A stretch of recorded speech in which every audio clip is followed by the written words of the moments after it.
Well, what is going on, everybody? Welcome everybody into the Hump Day Hotline Hump Day on the Overreaction Sports Network, powered by Believe. It is so good to have every single one of you joining us. My name is Joe Miller. You can find me on Twitter at Joe Miller Wired. That guy over there is my guy, Jay Spence the King. You can find him on Twitter at Jay Spence the King. Jay Spence, how are you?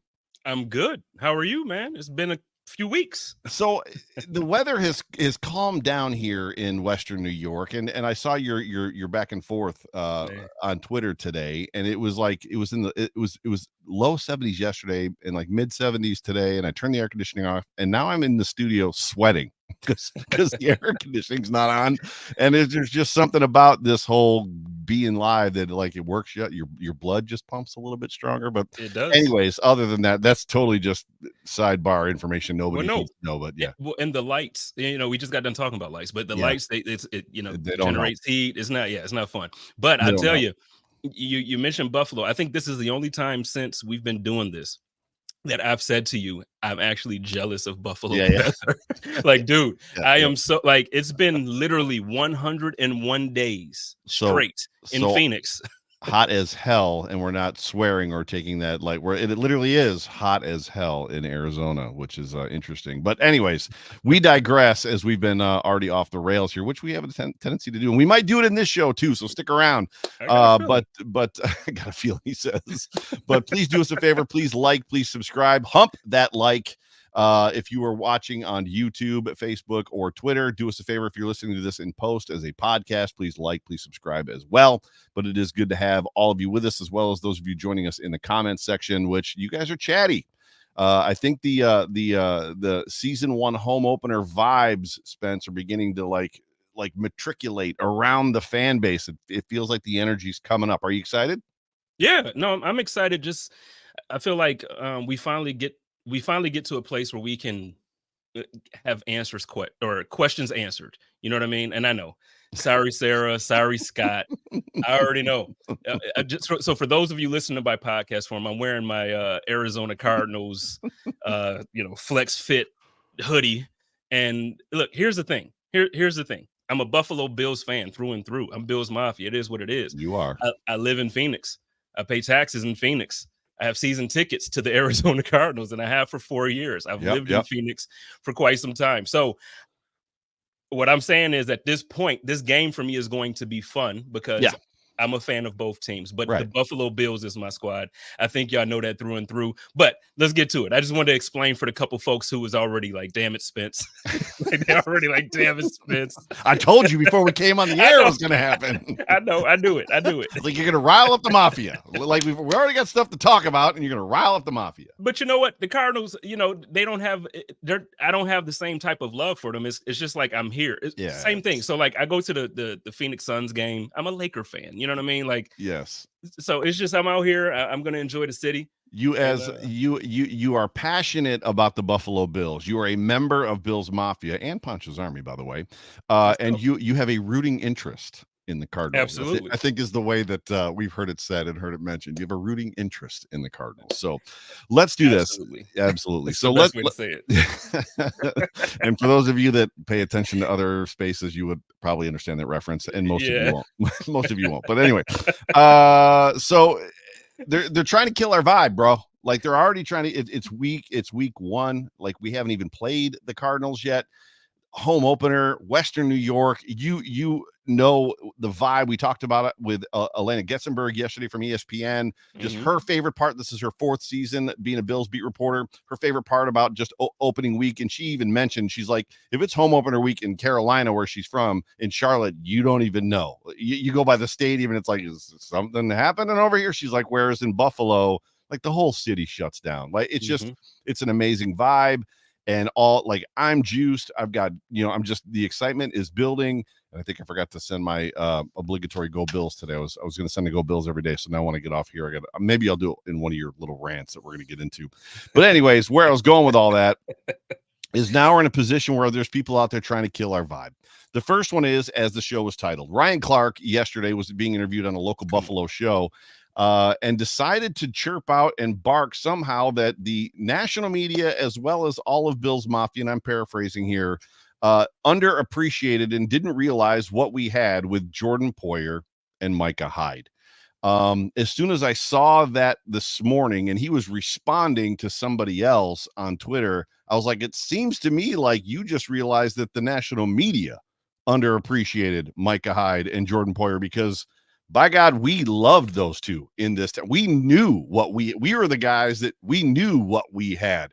And for me, there was just a measure of like, really, this is where we're at. Like we underappreciated. We're chirping for years about having one of the probably the best safety tandem in the NFL. Meanwhile, a national talking head that is supposed to understand and know our markets and all these teams is talking about how we didn't appreciate them. It doesn't even make sense. Like it doesn't even like, so just on the surface level of it, it takes a quick 10-second search on Twitter to see how much the Buffalo Bills fan base loves Micah Hyde and wants him to decide to unretire and come play this season. Thank you. It takes a quick 10-second, 15-second search to see how Bills Mafia, like, it was split, but a lot of people felt like, well, we understand that the Bills let Jordan go. So, like, it was split, but people wanted him here. And when he was here, Poyer for all pro or we riot. Is that not something that we talked about almost every Wednesday on this show? I think Jordan Poyer actually said Spence started that whole campaign. I think somebody on this show started it.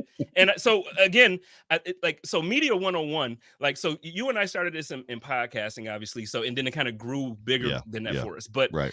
Like, the more it grew, we learned things, right? And one of the first things that you learn is, like, you just don't speak on things that you don't know about. For instance, Jerry Ostrowski can tell us, he's in the comments, that's why I'm using as an example. Jerry Ostrowski can tell us about something specific on the 90s team that I have no idea about. And I'm like, man, nah, you crazy, Jerry, they sucks. Blah, blah, blah. And I'm just yelling. Right. And then he pulls out facts and receipts, and I look like an idiot. And to me, that's what happened with Ryan Clarke. And I have all the respect in the world for him. But there's some things, fan base passion, love for people, those type of things, you don't critique that from the outside in, man. And I'm sorry, Cass, I'm killing your vibe. Y'all gonna have to live with it, man. I love both teams. These my guys.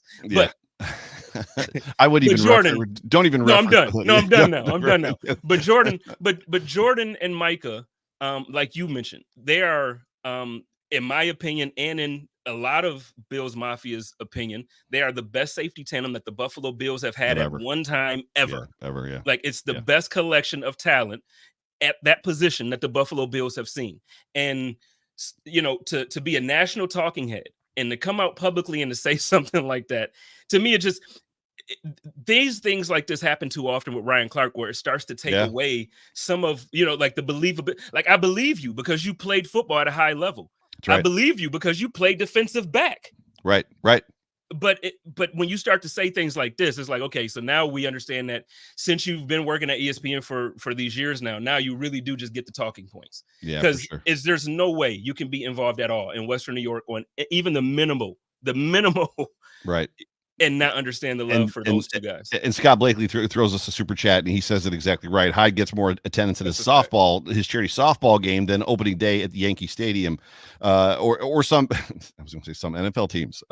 Looking at you, Miami. Right. So I mean, looking at you, Cardinals. I'm sorry. I didn't mean that, Cardinals.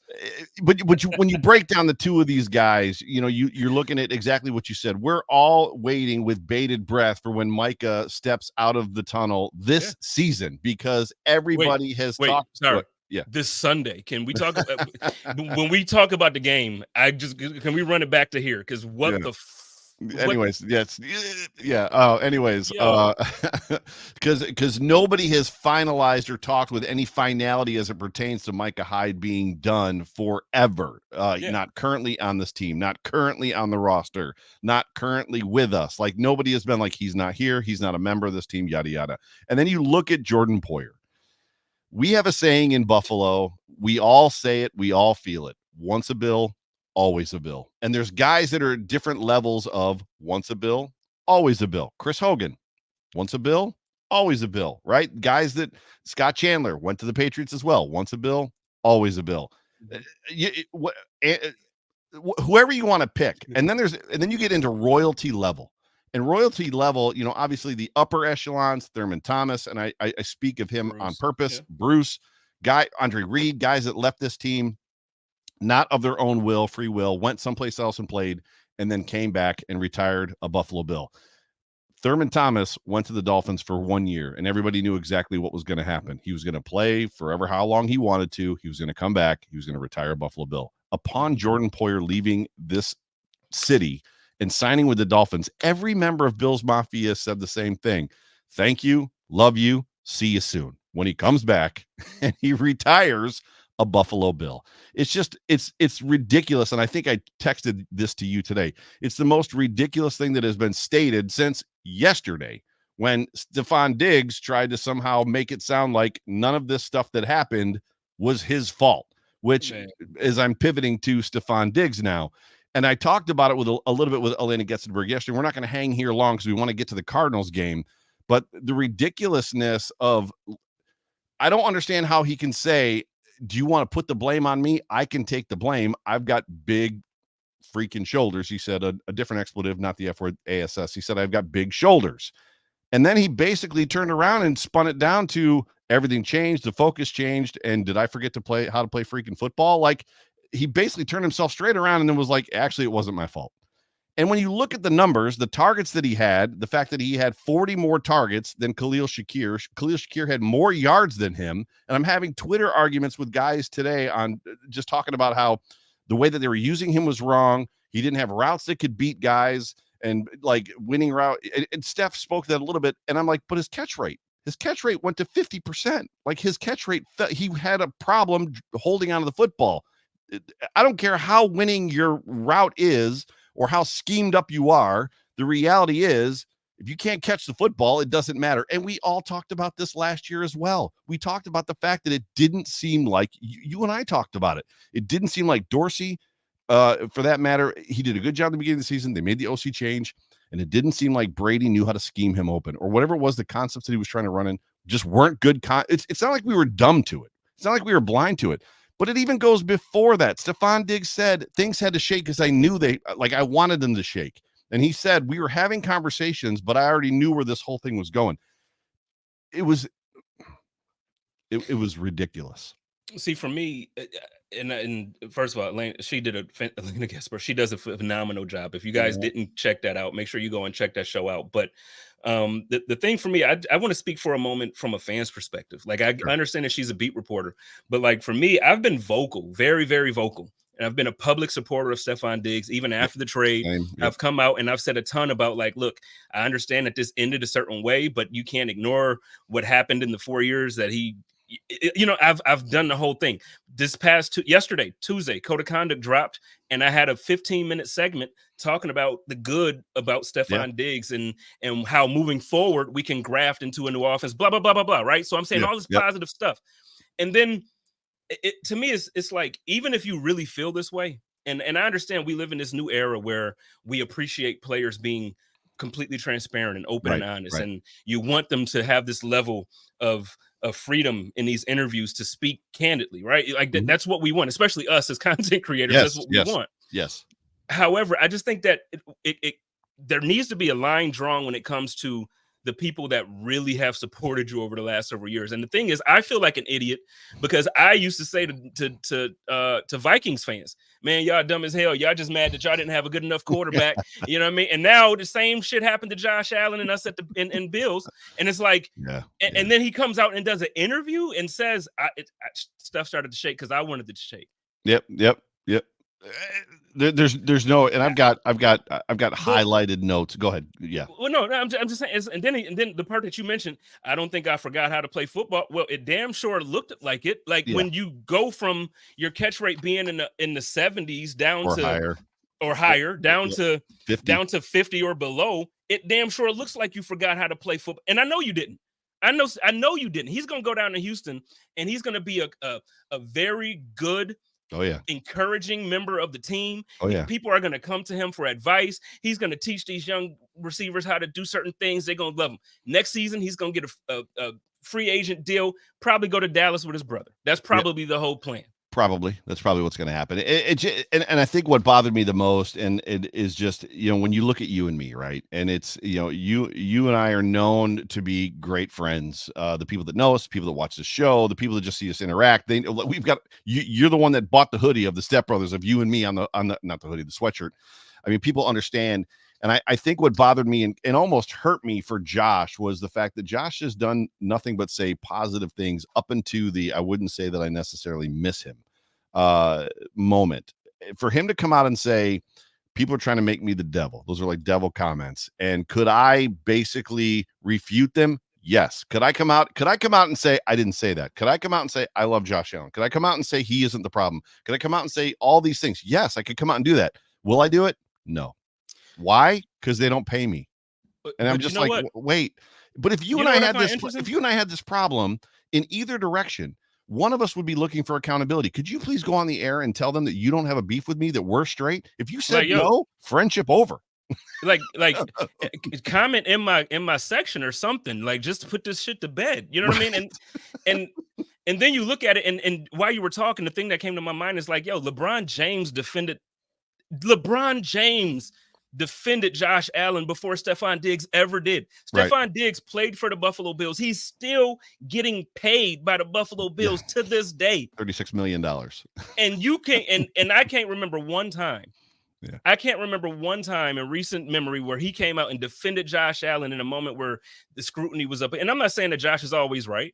Right. But how is this your quarterback? You getting paid all these millions of dollars.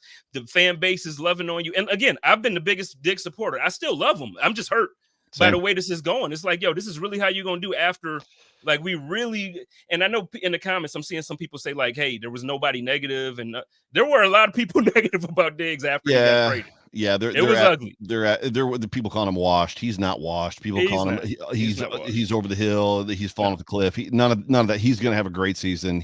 And to your point, that's well said. He's probably going to end up in Dallas next year, which is part of the conversation to avoid those last 2 years of his contract by Houston was probably for that reason, so that he could then be a free bird and head over there. Which there's probably a measure of what the Cowboys are going through right now with CeeDee Lamb and Dak Prescott. Because they know they've got Stefon Diggs incoming next year. And it's like, well, there probably is a number out there already. But anyways, I digress. We want to get to, I bait and switched everybody because we were talking about how excited we were. Then we went to the two negative things, which are hot topics. I got some negative feedback just about talking about this stuff. And people are like, just let it go. And it's like, no, this is news. Like, this is what people are talking about. So we're talking about it. However, we are going to transition. We are going to make a hard turn into this game.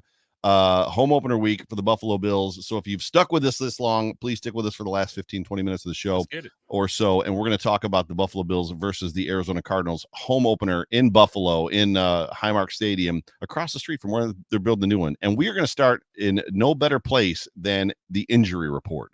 So if you are not online with us right now, we are currently looking at the injury report, which the Bills have reformatted this. The graphic is completely different, which I kind of like the simplicity of it. But I also like the fact that it's no longer the length of a Lowe's receipt. Like there's 5 people on it, which is fantastic. 3 of them were full participants: Cole Bishop, Quentin Morris, and Curtis Samuel with the toe, which you and I talked about being really worried about that toe with Curtis Samuel if it was going to linger. Javon Solomon was an oblique injury. He did not participate. And then Mitchell Trubisky was limited. And I don't think there's any way Trubisky is going to be ready for this week. But that right there, that's a sigh of relief, my friend. I mean, it is. I'm going to sound like the Debbie Downer a lot this season. I already know it. And I'm sorry. It is. It's a breath of fresh air to look at that, and you see full participants, right? I think Robert Royal said it's a fresher breath air, but that's a fresher, yeah. Sorry. No. But the thing is, it's like, I get it. That, like, technically we're healthy, right? Yes. That Matt Milano injury hurts, man. It just hurts. And I know we lost him last year too. Like, I know that we've had him, but I think it really hurts this year when you're transitioning from a team with a ton of leadership, a ton of veteran presence, to a team that now it's almost like you're dependent on defense, the veteran presence for Von Miller to have a dynamic comeback season. You know what I mean? Like you're depending on that. And so where I'm with you when I'm like, yeah, that man it's a good injury report. Is we healthy and it was only one. Mitch Trubisky, he wasn't gonna play anyway. So okay, it's still like when you think about the guys that's not there, it's just like damn. Yeah. So I'm with you. I'm with Yeah. you. I feel like I'm okay with Matt Milano being injured. I'm not saying that's a weird way to say it. I'm not okay with it. I know what you mean. The Bills did a bunch of winning last year up until the point where Terrell Bernard got hurt. Yeah, Is the way that I kind of feel about that. Terrell Bernard is good. He's a good football player. Do I feel like Dorian very. Williams is going to have a problem? I think he's going to be better. Hopefully, he's going to turn the page, and I don't think he's going to have a Terrell Bernard leap or jump year one to year two, but I think he's going to be improved. And obviously they've got some guys stacked behind him. As we look at this football game, the Bills offense is going to be the Bills offense. We don't necessarily know what it's going to look like. There was a lot of everybody eating conversations in the pressers today, carrying on, as far as, what the format is going to be. We expect Josh Allen to throw the football around the field. The only precaution that I would give to people is we have seen times with this offense with guys named Stefon Diggs, Gabe Davis, Cole Beasley, and different guys not being able to get open, and Josh having to hold on to the football and run more than maybe he would want to or feel like he should. So what those route concepts are going to be is to be determined. I'm not necessarily sold that like there's going to be open receivers all over the football field like there were when we had John Brown or Emmanuel Sanders and Stefon Diggs and Gabe Davis and Cole Beasley and these guys. But I feel like this offense is going to be the offense because of Josh Allen. I feel like the offense is going to be fine. Defensively, the depth at safety, to your point, well, you were inferring the point about DeMar Hamlin starting at safety. And then obviously, some other areas as far as linebacker goes. The biggest concern that I have for this football team is containing Kyler Murray. And you are a season ticket holder for the Cardinals. You live in Arizona, again, Phoenix, which is why you're wearing that shirt, which is totally fine with me. You've watched this team enough, containing Kyler Murray and then Trey McBride. This team has forever, as long as you and I both have been alive times two, had a problem covering tight ends always. And I can see a situation or a scenario where Dorian Williams is just like running in circles trying to find Trey McBride, and they're just doing whatever they can to contain him. I don't know what you think about this game, and I don't want to get into what do the Bills have to do to beat the Cardinals, because I think the Bills can, will, and should win this football game. But when we talk about concerns, to me, Trey McBride is almost a bigger concern than Kyler, but that's just me. Well, no, I agree with you because the Buffalo Bills, like you mentioned, like even before McDermott, I just think it's like a Bills curse where we just can't cover tight ends. Yep. And so it's just one of those things where it is concerning. And McBride, he showed up last year and he made himself one of those targets that Kyler Murray could depend on, and he showed up as one of the top tight ends in the league. So he's somebody to worry about. Yep. But what I will tell you that in my opinion, what I think the Bills need to worry the most about this weekend is the run game. I think James Conner and Benson, and then you throw Kyler Murray in there, like his scrambling ability, and even there. I think this season there are going to be more designed runs for Kyler, even though he's small. Before it was basically it wasn't as many designed in Phoenix or Arizona. It was more like he scrambled. It was he just did. But now I think they're designing them for him, and I think it's going to be something that we really have to watch because, again, I mentioned the injuries, and I also not just the injuries. DeMar Hamlin is starting. We're not going there yet. The safety position, I think one of the things that we're going to miss the most out of not having Jordan and Micah here are their support in the run game. They were phenomenal. Like I don't think like the guys that cover one do. Shout out to Greg and all those guys that cover one. They do a phenomenal job at showing that stuff. If you go back and look at old film, we're gonna miss. I'm not saying we won't have support, but it's not gonna be the same. Right. So I feel like we're gonna miss that. And sneaky, I know some people probably really know about Connor because of fantasy football, because not everybody watches the Cardinals. But I'm telling you, James Conner has had consistently good seasons. In Arizona as a running back, and they have a very good running game. And I know you didn't mention him because you mentioned McBride, but Marvin Harrison Jr. is the real deal. And it wasn't just college. Yeah, no, I know you know that. I know. Yeah. Ohio State. I know. Right. I know. And the name alone. So yeah. So I mean, so I agree with you when you say we should and we can and we absolutely should beat them. Yes. I don't think that the Cardinals are on the same caliber or the same level as the Buffalo Bills as a team. What my concern is when it comes to the Buffalo Bills this week, and not as far as what they need to do to beat them, it's just I haven't, and that's why I said at the beginning of the show, we get questions answered this weekend. Yeah. Like, what is this? Like, what does the offense really look like? How are we going to do this? In my mind, how I envision it, I think Curtis Samuel is going to be. I said this before on the Mm. show. I think he's going to look a lot like John Brown looked that first Yep. year Yep. that the Buffalo Bills got him. I think that screenplay that we ran, we saw it one play in the One play. preseason game. Yep. You're going to see a lot of that. I think you're going to see a lot of like the misdirection stuff. You're going to see a lot of. So I think the Buffalo Bills have a plan. We don't quite know what it is yet. So I want to see it, but that's the only thing. I just don't know. And I am concerned about the safeties on defense. So you got a concern with safeties. Kicker, where are you at on Tyler? But I don't know that Tyler. Everybody like bail. They're bailing on this dude. I don't know that I'm ready to bail on Tyler Bass. Are you ready to bail on him? No, I think it's a lot about nothing. Like, I understand that he's had missed kicks and big moments. Like, Yeah. I completely get it, but I also understand that, like, none, like 99% of us who talk all the stuff online have never lived a moment in the playoffs against the Chiefs. So I understand, like, moments are bigger, but you got to make those kicks. And I think we've seen him in other moments make them. That's why they extended him. That's why they felt that he could stick around in Buffalo for some time. He had the leg to contend with the win in Buffalo, the weather. So I think that, I think it's a confidence thing. I think you just got to get in the groove. You see a few of them go through consistently in a game, and I think you'll be fine. Yeah, a lot of golf type stuff, right? Golf Yep. is one of those things where this week it's working and next week it's not. And this week my driver is working and my irons aren't, and next week my irons are working and my driver's not. It's like, what is happening with this? Like, yeah, kicking in any type of those games where form is hip rotation and arm swinging and pointing of toes and follow through. Yeah, there's a lot that goes into the mechanics of a kick, and it's funny because as much as they've removed the kickoff from the game, not removed it, but they've changed it so much that I'm not sure if I'm going to like it, even though I thought I liked it with the XFL. Is that where it was, or USFL? Mm-hmm. We very much undervalue kickers. We don't think it's that big of a deal. Or they're not even really football players. And then you get one that's struggling and you're like, oh, maybe this is hard. But you know what? Maybe that job's kind of hard. I don't know if I'm gonna like it yet. Like, preseason, I hate it. I'm being honest. I hate it. Yeah. Well, nobody was doing anything in preseason. And that's the right? thing. I just think that everybody was being vanilla, kind of like we talk about offenses most times. Yeah. I just feel like, most guys were like, okay, let's let the kicker practice either getting it like right on the 2-yard line or right.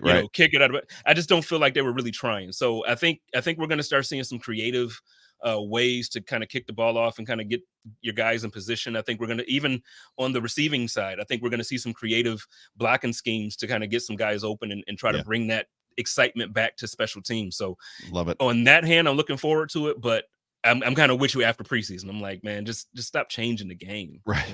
Like, And so when we talked about concerns, we talked about, and that was good. We've already talked about kind of some things that we're interested and excited. Curtis Samuel was one of them. Obviously, I feel like this defensive line can have a day. That doesn't necessarily mean that they can't get themselves in trouble again by not containing Kyler Murray, because if you don't keep contain on him, you're going to get in trouble in a hurry, much like teams do against the Buffalo Bills with Josh Allen. If they let him out, you're in trouble. If I can cut you really quick there with this game, like if you're going to be betting or if you're doing parlays and stuff, like as long as the over isn't something crazy like 80 yards for Josh rushing, I suggest taking it this game, because I don't know if everybody pays attention to the Cardinals. They have some injuries on that defensive line. Their pass rush is not strong. So it's going to be one of those things where the defensive line is not going to be able to get to Josh. There's going to be some holes that open up. If our receivers can't get open, Josh is going to scramble. And know when Josh scrambles, you know what happens. So I'm telling you now, I'm betting the over. Like my parlay for FanDuel this week, when you check out pregame rumblings Sunday morning, is going to have an over on the Josh Allen rushing stats. I guarantee it. I feel like both Kyler and Josh both will have over 50 yards rushing in this football game. Is that a weird feeling? No. I probably, you know what? I might do a parlay with both of them. Like, it feels like both of them are going to have over 50 yards. It'll be interesting to see. I'm excited to see what the Bills do from a run perspective with Ray Davis and James Cook. There's a lot to look forward to. I'm very much, I think, bated breath. That's twice I've used that phrase in one show, and I don't think I've ever said it on a show before. How they're going to use these wide receivers. It's going to be very interesting to see what everybody eats looks like, because getting back to it, everybody only eats if dudes, at least one dude in every route combination can get open. Because if they can't, you're holding out hopes, I guess, at that point in time, that going back to something that Josh talked about during the off season when it was during one of the camps or something like that. And he was speaking to being patient. So like realizing that not everybody's going to be open at once, that I have to I have to wait a beat or two for the second receiver to get open, and then for the third receiver to get open. So I just, that to me is where my eyes are going to be focused. Can these receivers get open? And if they can they get open in time, and can Josh find them? Well, I know, I know it's season time. So are we doing like the normal 30? Like, what are we doing real quick? What do you mean? As far as the show, yeah, like, 30 minutes. Yeah, we're gonna be done here. We're about to get out of here, but I do want to just acknowledge Daniel's comment to follow up on what you're saying about the receivers. Yep. Daniel wants to know how are they going to use the tight end. So really quickly, I just want you to know, like, I think it's important to understand, if you go back and look at stats, and you go back and just look at the course of Josh Allen's career here, he very much trusts Dawson Knox when he's healthy. So Dawson Knox is still going to be a viable option in the red zone. He's still going to be somebody that you could depend on third down and in key situations where they have two tight ends on the field. I also very, very much think, if you watched the Bills last year, which all of you did, if you go back and really just pay attention to the way Kincaid ran his routes and the way they used him, Kincaid is going to be our wide receiver one. He's a wide receiver. He looks and moves like a wide receiver. Yeah, and that's that. Like, he's our wide receiver one. So you ask Daniel how they're going to use our tight ends. I can tell you they're going to use Kincaid like they use Diggs. Like, he's going to be. I'm not going to say he's have the same production. I don't want to go that far. No. But I mean, like, the top target getter on the team, if it's not Kincaid, is going to be very, very, very close. Yeah, for sure. Yeah, you've got to like that. And your hope is, at this point, as I have had conversations this offseason doing shows, just like, you've got to have a number one. You've got to have a guy that's going to pull coverage away from other guys. And you're hoping that Kincaid is going to be that dude that's going to pull coverages away. And he is talented enough. There's enough conversations about him on fantasy football shows. There's enough expectation.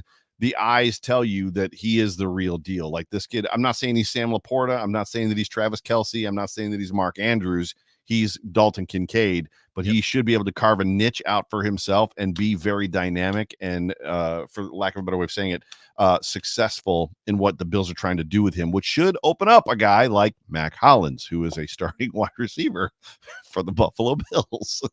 Keon Coleman is behind Mac Hollins. So, and I know that doesn't mean anything necessarily till the game starts, which, to that point, I feel like Mike Edwards is going to be the starting safety, the other starting safety on this team.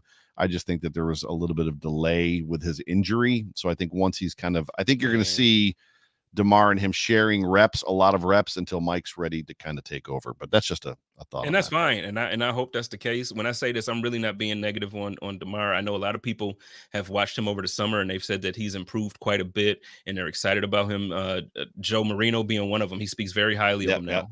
So I get it. There's a lot of guys that watch film who are probably way more right than me. But what I'm going to just tell you, when it comes to Spence, and I'm looking at this, I do not feel good Sunday with DeMar Hamlin starting when we have Marvin Harrison Jr. Like, I just don't. And you mentioned McBride. I just do not feel comfortable with that. I feel like I think they're going to put Rasul Douglas and Benford on islands. I didn't mean to put that up there yet. I don't know if Harrison is the type of receiver you want to put on the island with any of them do. So that's what I'm saying. I just don't. It's early. Oh, right. I get it. It's preseason, and he's a rookie, and you saw him in college. I'm telling you, from out here, like, I get it. Joe, there's certain moments, like when you see certain players. I believe you. So, like, when I saw Josh, the first time I saw Josh in person was at camp, and it was a pass that he threw over the middle, and it was like a 60-yard bomb, and it was like, holy crap, this dude's different than Tyrod, right? It was like, oh crap. I'm telling you, there was a moment out here where I was like, yo, like, in the next year, we might have real conversation where people are saying it's not Justin Jefferson or Tyreek Hill, is Marvin Harrison Jr. And I mean that, like, yo, the Bills gonna win, and we gonna have fun Sunday. But I'm just telling y'all, don't be so cocky that we just ignore certain stuff. Marvin Harrison Jr. is that guy. Like, so I know the Bills ain't ignoring it, But I'm telling you, I'm with you. I was setting up in my own mind what the Bills could possibly do to defend him, and you just basically shut the whole I'm thing sorry. down. I'm just scared about the safeties. I'm not scared about Rasul. I think Rasul is. I love him. I love him. Yeah. But that safety game, I just don't know if Rasul can handle him one-on-one the entire game like that. So he's going to need some help. And DeMar, he got cooked against Waddle. You remember the Miami? Oh my. Go ahead, man. I don't even want to bring it up. So everybody, appreciate y'all hanging with us. We have one more quick segment to go through, which is something that we've always done here, which is effectively predict Josh Allen's stat line and then give a score prediction. And this is an opportunity for you in the comment section as Jay Spencer King and myself go through first what the Josh Allen stat line is going to be for this football game. And then second, the score prediction. However, in the comment section, please put in both. Give us Josh Allen's stat line and your score prediction. We're asking you to basically put your money where your mouth is. So throw it out there for the other fans to see so they can make fun of you. It's always funny how many people are like 40-10. You're right, 52-7. Bet it. Bet it. Exactly. But I'm going to let you go first on the stat line, and then I'll go first on the score prediction. So if you've got a little bit of a story behind it, that's fine too, as we always do here. But yeah, stat line for Josh Allen. Yeah, I'm gonna go Josh. 23 for 32. You know what I mean? I'm gonna say. Oh yeah. Yep. Yeah, I am. I don't think he's gonna be. I don't think it's gonna be one of those games where we just come out just gunning it, because again, I think that defensive line and that linebacker position is not as solid for the Cardinals as they want it to be right now with injury. So not I think the 2020 Jets season opener in New York. That's the year it was, right, where Josh Allen came out through like 12 or 14 passes in a row. It ain't gonna be that bad. It ain't gonna be that. But I just don't think it's going. I also don't think it's going to be the 40, 45 passes either. I think you're going to see a good balance. I think this might be a James Cook type of day because, again, that line is just James Cook and Curtis Samuel. I think Curtis Samuel is going to take the second most handoffs on this team. So I think between the combination of the two of them, and again, I mentioned Josh earlier, I think that run game is going to be something phenomenal to watch. So I think Josh. So back to his stat line, I give him yards passing, say maybe 230, and then I'll give him a touchdown in the air and one on the ground. Interesting that you said Curtis Samuel's going to have the second most carries on this team. So not including Josh Allen, right? So is that what you're saying? Or Josh Allen included, Curtis Samuel has the second most carries? Well, I guess the way I look at Josh Allen, I know their design runs and stuff. I don't look at, so yes, I would say outside of Josh Allen, let's remove Josh Allen's stats. Where I was going with that is I'm in a half-point PPR league, and I took Curtis Samuel because of that reason. So hopefully I'm hoping you're right. I'm hoping that Curtis Samuel has like, 5-7 rushing attempts for, I don't know, 50 yards or something like that. But this is a tough one for me as far as a Josh Allen stat line. I feel like the Buffalo Bills, if things don't go perfect, they press in that first game of the season, right? When we look back through the Rams game that you were at, right? Everything just went perfect and everything went smooth. And it was like the Rams are coming off a world championship and the Bills were just like, oh, they just had their way with them. And Josh Allen had a good stat line.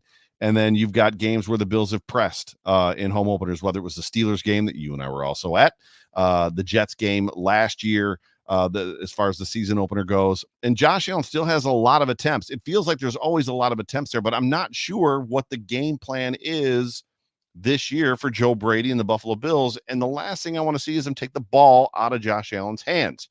Again, there's nobody on the planet that says they would rather have the 2023 Buffalo Bills Joe Brady offense over the 2020 Dable offense with Josh Allen chucking the ball all over the football field. With that being said, I feel like Josh is still going to be in that 38 to 40 attempts range. And I feel like there's been a flushing of the system last year and even the year before. We had a serious problem with the dropsies, and the dropsies are very much contagious. And the Bills, Brandon Beane has gone out of his way to find guys that can catch the freaking football for this football team, right down to like Justin Shorter, who got cut, right, is no longer on this football team.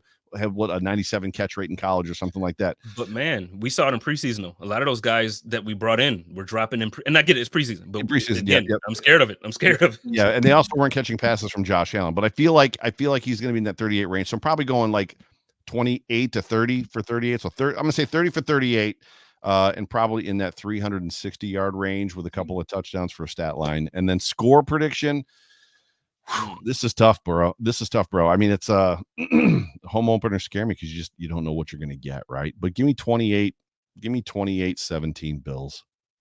On code of conduct, I said 28-24. Ooh, we're close. Well, it wasn't as close as like it sounds close. I feel like it's gonna be one of those things where the Bills are up and then kind of we're close. You and I are close. Oh yeah. Okay, I got you. Another score because I feel like the Bills will be up and it'll be one of those things where they kind of take their foot off the gas and then like the Cardinals kind of feel like they can come back.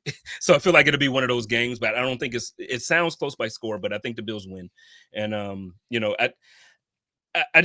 I think the Cardinals still have maybe 2 or 3 impact players to go before they're in this conversation. Kyler Murray is going to surprise a lot of people this year. He's healthy again, and I think this offense really does work for him. So I think it's going to be a game that it's going to be fun to watch as a Bills fan. It's going to be annoying at moments because he's going to make plays that you're going to be like, dude, why the heck we can't contain this guy? Right. There's going to be moments, but we should win this. We should win this game.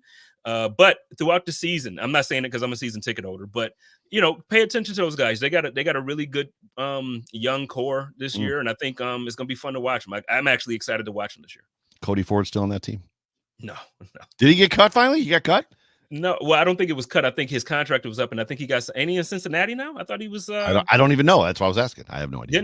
I thought his girlfriend posted the video like you made the team and all that stuff, but that was last year. I don't know where he is now. Gotcha. All right, so I said 28-17. You said 28-24. 28-24. So we both have the Buffalo Bills winning. So thank you guys so much for hanging out with us. Tomorrow, Thursday, on the Overreaction Sports Network, the Big O Show with Jerry Ostrowski. Got some good stuff. He's got a Cardinals content creator coming on from the Believe Network, as well as an injury update from Dr. Brad Bowen. From Driven Physical Therapy. Friday, If the Walls Could Talk in Buffalo. And then our first official Overreaction post-game show is on Sunday. And then the return of the Off Tackle with John Fina show on Monday. But man, bro, I got a super chat for you Sunday. Like I've been holding it. I'm waiting. I'm waiting for you. I got a super chat. Put it in right now. You just put it in. No. It's for the Overreaction show. I got it. It's not me. It's not me anymore. The Overreaction format has changed, by the way.